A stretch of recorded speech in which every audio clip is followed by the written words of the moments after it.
I've often been asked, what is your very favorite case? That's sort of similar to asking a mother, which is your favorite child? You simply can't answer that question. Each of my cases are unique. There are no two alike. And each one is very special to me for their uniqueness. I suppose the one that has touched my heart more than any other is called 12 Hours with My Husband.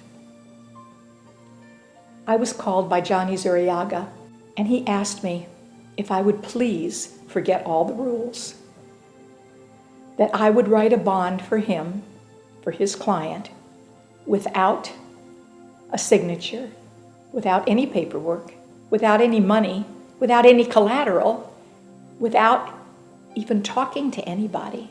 Just go and do it. It was that important. This was an older gentleman. He was 78 years old, accused of child molestation and being held in the Beverly Hills jail.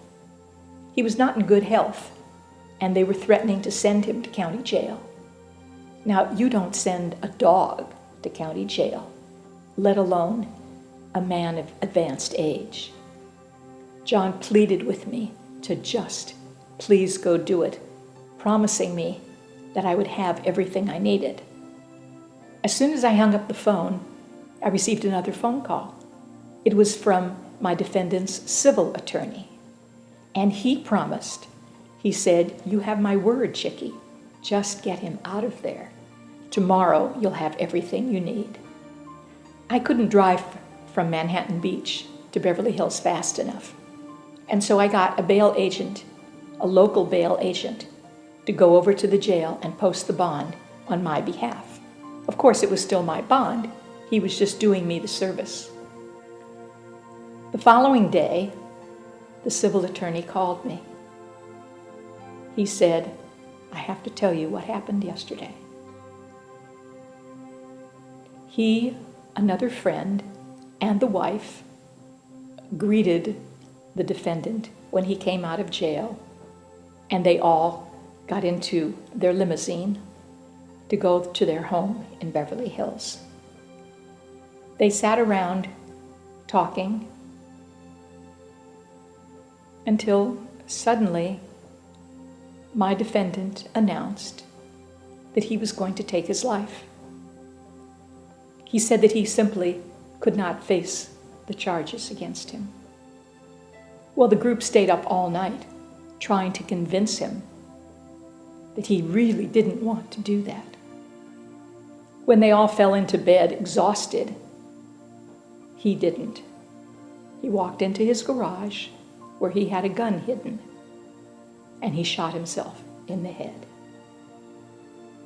I was floored. I couldn't believe it.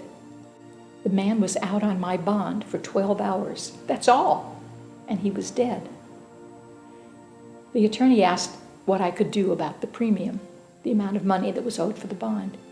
I said that I would do everything I could.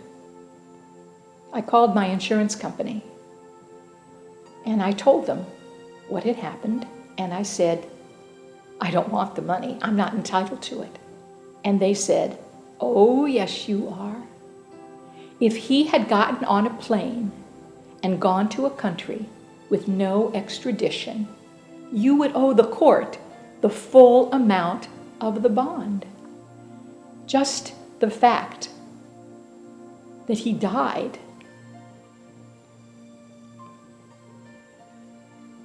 the premium on a bond is fully earned the moment a person steps out of custody." I knew that, but I just didn't want to believe it.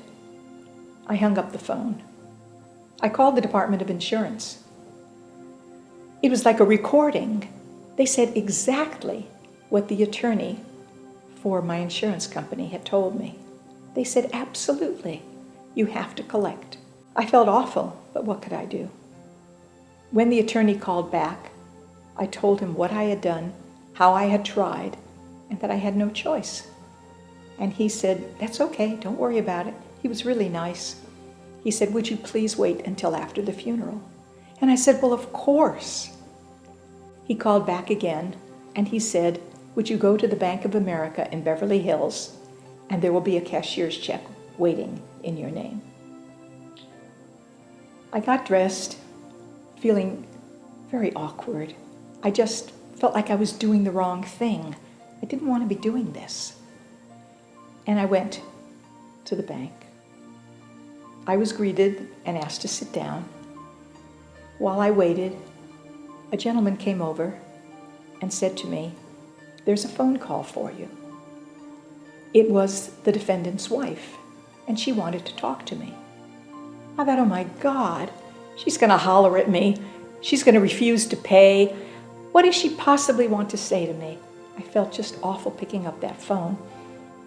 I picked up the phone and I said, "I'm terribly sorry for your loss." And she said, "Chickie, I just wanted to talk to you and to thank you for giving me those 12 hours with my husband." I was floored. I was absolutely floored. This woman who was suffering wanted to talk to me and thank me? Oh my God. I don't even know what I said to her. I just hung up the phone and I was handed an envelope. In the envelope was a cashier's check for $100,000. His bail was $1 million. I have never forgotten that case and how kind that woman was at her time of need to consider me. Unbelievable.